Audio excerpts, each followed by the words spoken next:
역대상 27장 앉아서 교독하도록 하겠습니다.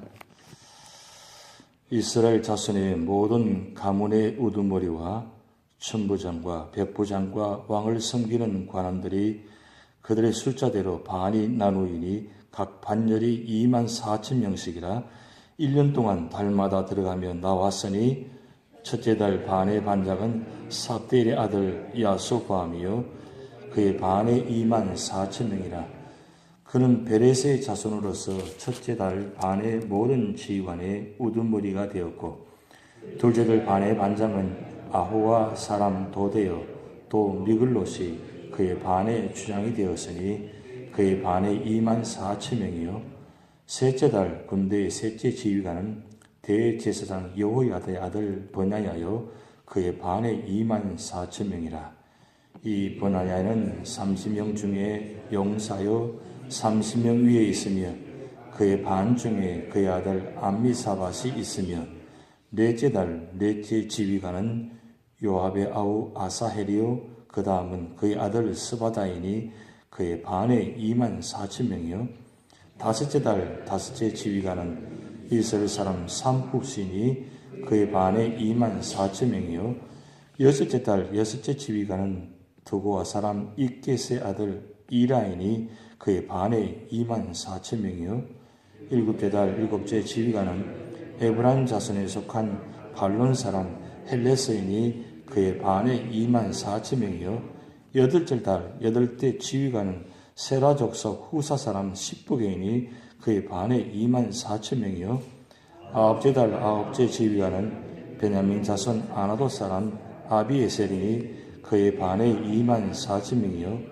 열째 달 열째 지휘관은 세라 족속 느두바 사람 마하레인이 그의 반에 24,000명이요 열한째 달 열한째 지휘관은 에브라임 자손에 속한 비라돈 사람 브냐야인이 그의 반에 24,000명이요 열두째 달 열두째 지휘관은 온닐 자손에 속한 느두바 사람 헬덴이 그 반에 24,000명이었더라. 이스라엘 지파를 관할한 자는 이러하니라.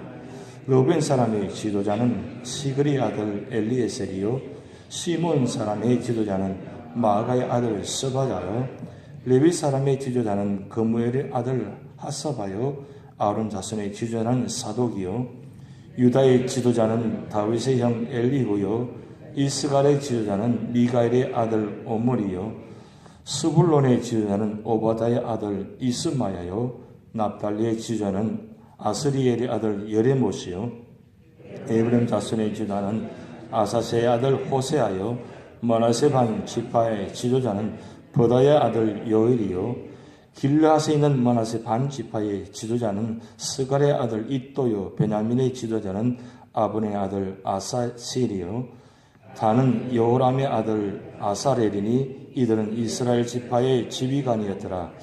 이스라엘 사람이 20세 이하의 수효는 다윗이 조사하지 아니하였으니 이는 여호와께서 전에 말씀하시기를 이스라엘 사람을 하늘의 별같이 많게 하리라 하셨습니다. 스루의 아들 요압이 조사하기를 시작하고 끝내지도 못해서 그 일로 말미암아 진노가 이스라엘에게 임한지라 그 수요를 다윗 왕의 역대시락에 기록하지 아니하였더라.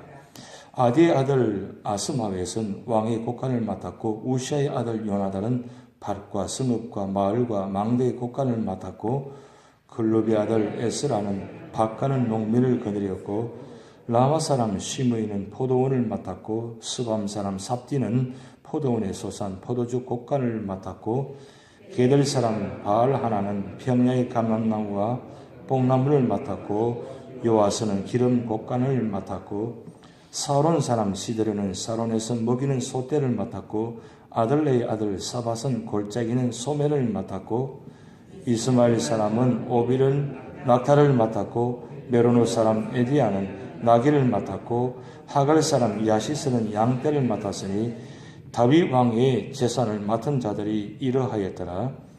다윗의 숙부 요나단은 지혜가 있어서 모사가 되며 서기관도 되었고 항몬의 아들 예일은 왕자들의 수종자가 되었고 아히도벨은 왕의 모사가 되었고 아렉 사람 후세는 왕의 벗이 되었고 버냐의 아들 여호야다와 아비아달은 아히도벨의 뒤를 이었고 요압은 왕의 군대 지휘관이 되었더라. 아멘.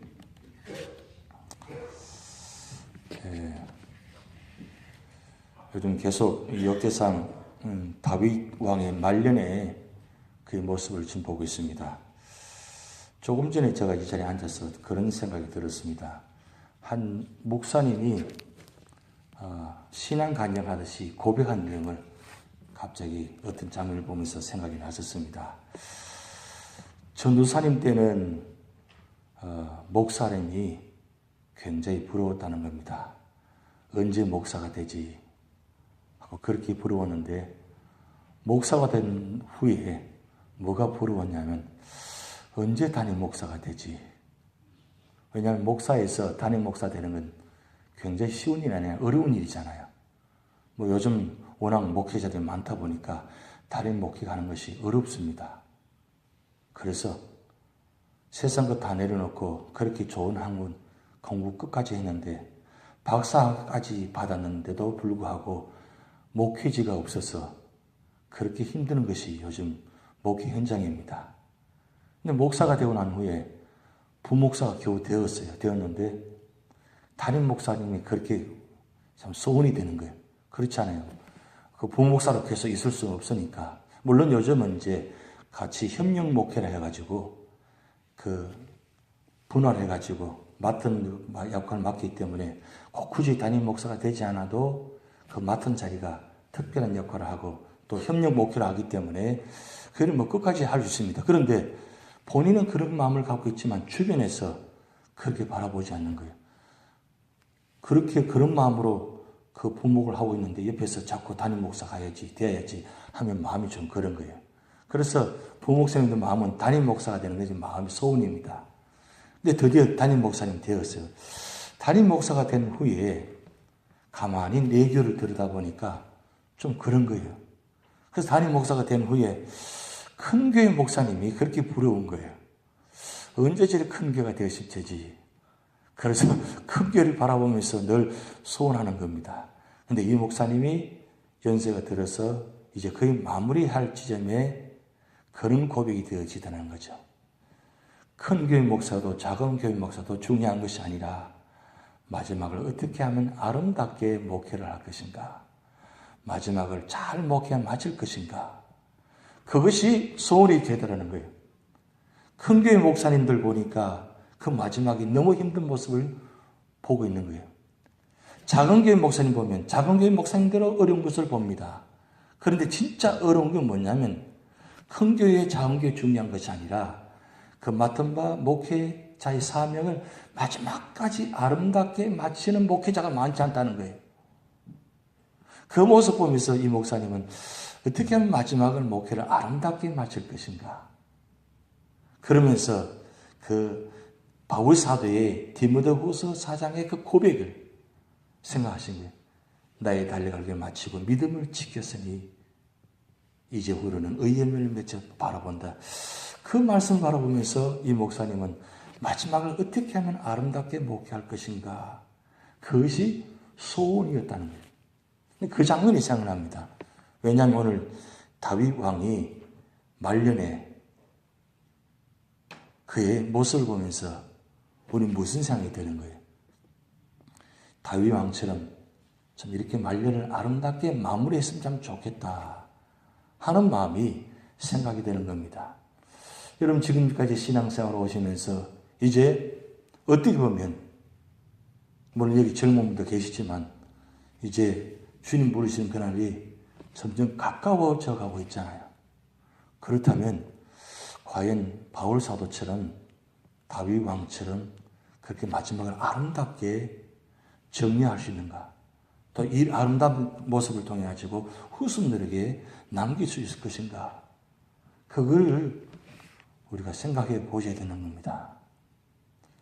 그토록 오래 신앙생활하고 그토록 오래 교회 다녔는데 아직도 마음이 이 교회에 집중하지 못하고 아직도 마음이 불안불안하고 아직도 내가 여기 있어야 되는가 하는 마음이 있고 아직도 내가 신앙생활을 정립하지 못하고 아직도 하나님이 어떤 분인가 한번 정리해서 이웃에게, 후손들에게 그렇게 전하지 못한다면 어떤 것 같아요?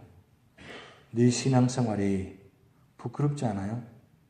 그래서 이 다윗 왕의 마지막 모습을 보면서 우리 신앙생활도 이와 같은 모습이 되어야 된다는 것을 말씀드리고자 하는 겁니다.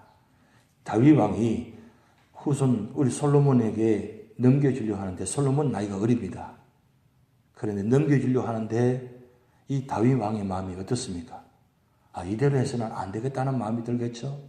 그래서 다윗 왕은 성전을 세우는 건축하는 모든 걸 다 준비하게 합니다. 그리고 그 성전을 세워서 어떻게 맡을 것인가 제사장을 다 나눕니다. 그리고 제사장뿐만 아니라 레위 지파를 다 나누시게 합니다. 그러면서 오늘 27장은 이제 군대를 다시 조직하게 합니다. 이 군대는 오늘 여기 말씀 나와 있듯이 12지파를 24,000명씩 나눠서 세웁니다. 그러면서 24,000명을 세워서 각 군대별로 각 지파가 한 달씩 맡게 해서 12달을 1년을 맡게 합니다. 한 달을 들어와 가지고 예루살렘 성전과 그다음에 이 예루살렘을 지키게 합니다. 이걸 돌아가면서 합니다.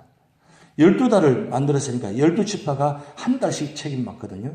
그러면 한 달 이 지파가 들어와서 이 예루살렘 성전과 성군과 그 다음에 모든 걸 맡으면 다른 지파는 생업에서 종사하고 그렇게 돌아가면서 하게 하는 겁니다. 그리고 군대를 조직할 뿐만 아니고 행정 조직을 또 맡게 합니다. 이 보면 한 가지 한 가지가 얼마나 세밀한지 몰라요. 이렇게 할 수 있던 것은 다윗 왕이 그의 40년간 왕으로서 살아오면서 통치하면서 경험이 있고 지혜가 있잖아요. 그리고 어떻게 하면 나라를 어떻게 다스릴 것인가, 어떻게 하면 행정적으로 효율적으로 할 것인가, 그것은 성전이든 모든 중심에서 이걸 해나가는 부분에서 경험들이 많으니까 그 지혜를 남겨놓는 거예요. 이 남겨놓는 것이 굉장히 중요합니다. 저는 이 모습 보면서 교회 할 일도 바로 이 모습이다. 우리 후손들에게 이 교회를 앞으로 맡을 터인데 이 후손들이 이 교회를 바라보면서 행정적으로나 모든 것을 잘 완비되고 잘 정비되어 가지고 누가 봐도 누가 일을 하든지 누가 책임을 맡든지 그 자리에 들어가면 그 역사를 보게 되고 그 역사를 통해서 선대들이 어떻게 일을 하는가, 어떻게 해서 어떻게 축복받았는가, 어떻게 이 교회가 이루어졌는가 그것을 보게 되면 그 후손들이 맡아서 잘 운영하고 잘 관리할 수 있을 것입니다. 그걸 한 가지 한 가지 우리는 만들어 가야 된다는 겁니다. 제가 처음 우리 교회 와서 제가 감사한 건 우리 교회 장로님들이 참 많다는 사실을 저는 축복이라고 생각이 듭니다. 왜냐하면 장로님이 많다는 것은 그만큼 경험들이 많으시고 그 다음 지혜가 많으시고 그 다음 역사가 있다는 뜻이거든요. 그런 분들이 계시기 때문에 효율적으로 무슨 일을 하게 되면 잘 협력하면 정말 아름답게 세울 수 있잖아요. 그것이 계속적으로 연결되어지면 그것이 정말 교회가 관할하고 통치하고 치리하고 이 모든 부분에 굉장히 아름답게 세워지는 부분입니다. 우리 권사님들이 많다는 것은 무슨 뜻입니까? 권사님들이 기도와 눈물이 많이 있다는 뜻이잖아요. 우리 안수 집사님이 많다는 뜻은 교회 기둥들이 많다는 뜻이잖아요. 그것이 우리 교회는 축복이라는 것입니다. 만약에 반대로 생각한다면 힘들 것입니다. 그런데 이걸 축복의 자산이고 축복의 은혜라고 생각한다면 여러분 우리 장로님들이 우리 권사님들이 집사님들이 앞으로 우리 교회 후손들이 어떻게 하면 우리 교회가 아름답게 더욱더 세워질 것인가를 잘 지혜를 모아가지고 그것을 자산을 남겨놓아야 되는 거예요. 남겨서 후손들이 보았을 때 이것을 잘 운영할 수 있도록 그게 얼마나 중요합니까? 솔로몬이 왕이 되어가지고 만약에 이 다윗 왕이 이와 같이 철저하게 준비해 놓지 않았다면 솔로몬이 어떻게 성전을 지을 수 있고 왕국을 지을 수 있겠습니까? 그렇게 축복이 이루어질 수가 없습니다. 역사적으로 보면 그렇게 우리는 볼 수 있잖아요. 우리가 북이스라엘 남유다, 북이스라엘 19의 왕과 남유다 20명의 왕을 보았습니다. 그렇게 다윗 왕이 후손들에게 그렇게 아름답게 세워졌는데 그 후손들이 그 관리를 잘 하지 못하고 바르게 쓰지 못하니까 나라가 망해가는 모습을 보고 있잖아요. 결국 내가 당시에 있을 때 어떻게 할 것인가, 그것이 참 중요하다는 것입니다. 오늘 다윗 왕의 이 군대 조직과 그 다음에 행정 조직, 이 모습을 보면서 우리가 교회를 생각하고 가정을 생각하고 사업장을 생각할 때 참 중요합니다. 근데 다윗은 언제나 중심이 하나님 중심이 되어 있습니다. 성전 짓는 것도 중요하지만 성전 짓는 것보다 더 중요한 건 하나님께서 이 나라를 어떻게 보실 것인가, 어떻게 역사하실 것을 바라보면서 준비한다는 거예요. 그래서 시작과 마침을 언제나 그 하나님 중심으로 이 모든 일을 감당해야 하는 모습입니다. 군대를 조직하고 그 다음에 행정을 조직하는데 여러분 성전보다도 군대가 어떻게 보면 더 먼저일 수 있습니다. 그런데 다윗은 군대를 먼저 조직하지 않고 성전을 먼저 조직했습니다. 왜 그렇게 했습니까? 군대는 많고 적음이 중요하다는 거죠. 한 사람 믿음만의 사람만 있어도 하나님께서 통치하면 된다는 말씀입니다. 그러기에 다윗은 오늘 본 말씀에 가장 중요한 말씀이 나타나는데 여러분 오늘 27장 23절 한번 보시기 바랍니다. 23절에 이런 말씀이 기록되어 있습니다.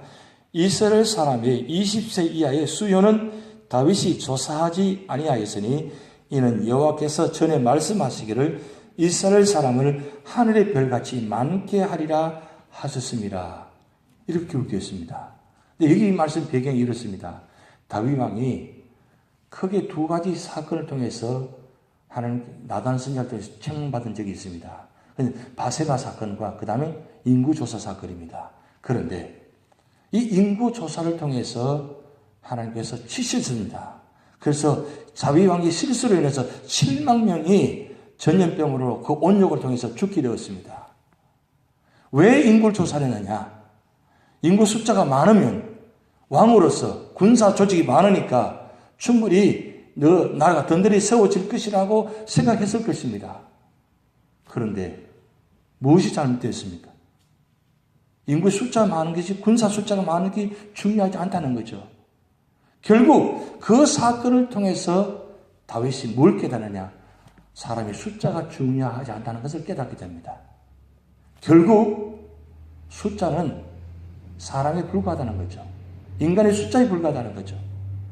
결국 하나님께서 축복하셔야만 세워진다는 것을 깨닫게 됩니다. 그래서 20세 이하는 아예 숫자를 계산치 않도록 만들었습니다. 왜 그렇게 했냐? 결국 여러분 창세기 22장 17절 말씀 보면 하나님께서 아브라함에게 주신 축복의 말씀입니다. 하나님이 아브라함한테 주신 축복인데 이삭을 바치고 난 후에 그가 들은 말씀입니다. 뭐라고 말씀했냐? 내가 내게 큰 복을 주고 내 씨가 크게 번성하여 하늘의 별과 같고 바닷가의 모래와 같게 하리니, 이 축복을 아브라함에게 이삭에게 말씀해 주셨는데 다윗이 이 말씀이 생각난 거예요. 그렇지, 축복은 하나님께 있다. 인구의 숫자가, 군대의 숫자가 많고 적음이 중요한 것이 아니라 결국 하나님이 축복하셔야 된다는 것을 깨닫고 난 후에 다윗 왕은 이렇게 하게 된 겁니다.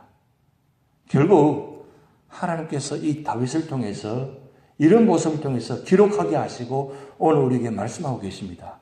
결국 모든 일의 중심은 하나님이라는 것. 여러분 하루를 시작할 때 우리가 새벽기도 나와서 새벽기도 하는 이유가 무엇입니까?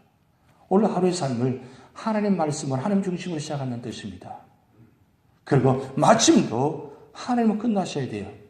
그런데 하나님보다 내 사업장이 내가 일이 더 중요하게 해서 기도하지 않고 말씀 보지 않고 내 계획대로 내가 먼저 하게 되면 그것이 어떻게 되겠습니까? 온전히 이루어질 것 같습니까? 아닙니다. 물론 당장 지금 내 사업장이 더 중요합니다. 내가 하는 일 더 중요합니다. 그런데 우리는 모든 삶의 근원은, 모든 삶의 축복은 하나님께로부터 온다는 사실을 기억하셔야 되는 사실이죠. 그래서 우리는 시작도 과정도 마침도 언제나 하나님 중심으로 하셔야 됩니다. 다윗이 이 말년의 모습 보여준 것이 바로 이겁니다. 먼저 우선순위가 하나님이라는 거예요. 그 모습을 지금 아들 솔로몬에게 지금 보여주고 있습니다. 곧 솔로몬이 왕으로 등극하게 될 것입니다. 그러면 솔로몬이 무엇을 기억하겠어요? 아버지 다윗 왕의 그 마지막 모습을 보면서 결국 하나님밖에 없다는 사실을 그가 깨닫게 되잖아요. 그래서 솔로몬이 제사를 1000번을 제사를 드리고 그 꿈의 해석을 통해서 지혜를 요구하고 그 지혜를 통해서 하나님께서 축복하는 장면이 나타나잖아요. 만약에 다윗 왕이 선대 왕이 하나님의 성전보다도 하나님보다도 군대를 더 중요하게 생각하고 만약 그렇게 했다면 솔로몬도 그렇게 했을 것입니다. 그런데 솔로몬이 어떻게 다른 것보다도 나를 통치하는데 군대 숫자가 많아야 됩니다 하고 불구하지 않고 지혜를 요구한 이유가 무엇입니까? 결국 그 지혜는 하나님 어떻게 하면 판단할 것인가? 하나님 어떻게 뜻을 깨달을 것인가? 어떻게 하면 하나님 뜻을 이룰 것인가? 그 지혜가 필요하다는 거죠. 그것이 진짜 중요하다는 겁니다. 오늘 우리 삶을 살아가면서 가장 중요한 지혜는 무엇입니까? 하나님을 어떻게 하면 경외할 것인가? 하나님 중심으로 살아갈 것인가? 그 지혜가 필요한 겁니다. 세상을 어떻게 하면 지혜롭게 살 것인가? 아리가 어떻게 하면 하나님 뜻을 깨달을 수 있을까? 그러니까 그 하나님 뜻을 어떻게 하면 헤아릴 수 있을 것인가? 그 지혜를 요구하는 모습이 더 중요하다는 거죠. 다윗은 오늘 이 마지막 모습을 통해서 그런 보여주고 있습니다. 오늘 여러분의 삶의 자리가 그런 자리가 되시기 바랍니다.